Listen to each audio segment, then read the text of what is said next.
तो आइए आज चर्चा करते हैं निश्चित अनुपात का नियम, स्थिर संगठन का नियम, जिसको कहते हैं हम law of definite proportion and law of constant proportion.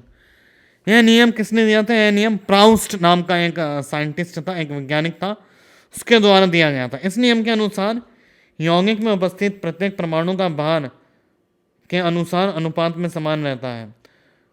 तो उसका भार जो है उसके अनुपात में समान रहता है। जैसे कि हम बात करें CO2 है, CO2 किसी भी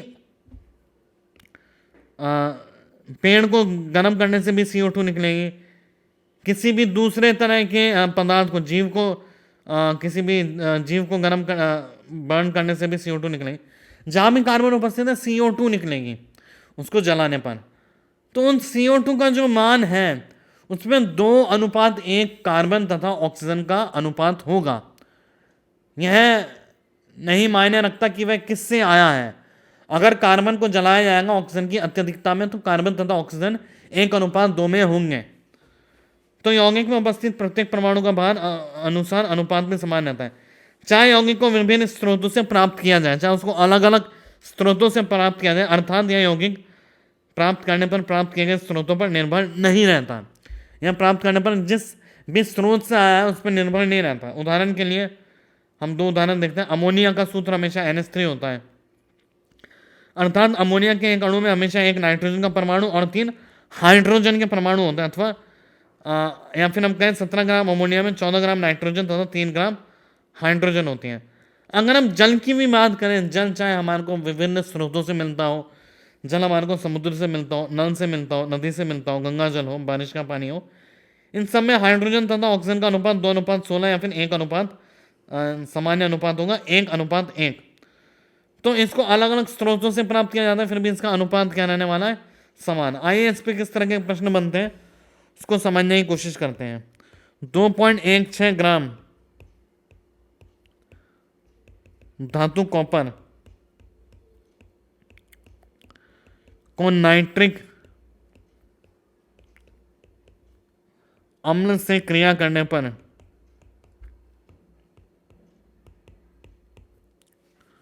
कॉपर ऑक्साइड का भार, कॉपर ऑक्साइड का भार 2.70 ग्राम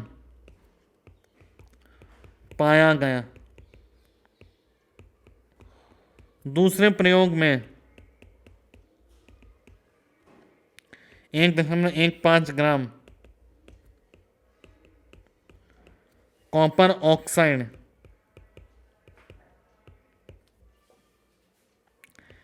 के अपचयन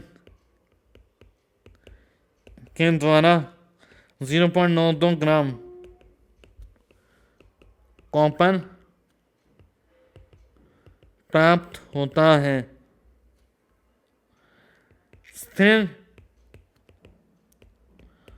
अनुपात का नियम प्रदर्शित कीजिए। इसका क्या मतलब है कि इतने ग्राम नाइट्रिक अम्ल, इतने ग्राम धातु है को नाइट्रिक अम्ल से क्रिया करने पर कॉपर ऑक्साइड मिलता है। तो कॉपर ऑक्साइड एक अलग स्रोत से मिला है और एक अलग स्रोत से मिला है। एक में कॉपर ऑक्साइड के अपचयन से कुछ कॉपर मिला है। तो स्थिर अनुपात का नियम प्रदर्शित कीजिए। तो हमें पता है, अगर हम दोनों प्रयोग की बात करें तो प्रथम प्रयोग में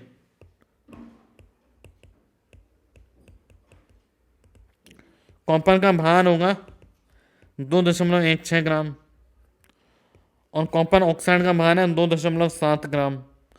तो भार ऑक्सीजन का कितना हो गया? 2.7 माइनस 2.16, 0.54 ग्राम। तो कॉपर और ऑक्सीजन का अनुपात हो जाएगा 2.16/0.54। तो 2.16/0.54 और 0.54/0.54 दोनों का अगर हमने अनुपात लिया तो यह आ रहा है 4:1। तो कॉपर तथा ऑक्सीजन तथा अब देखते हैं दूसरे प्रयोग में क्या मान आता है।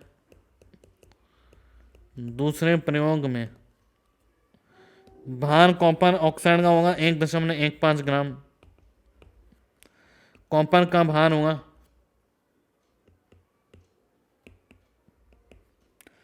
0.92 ग्राम,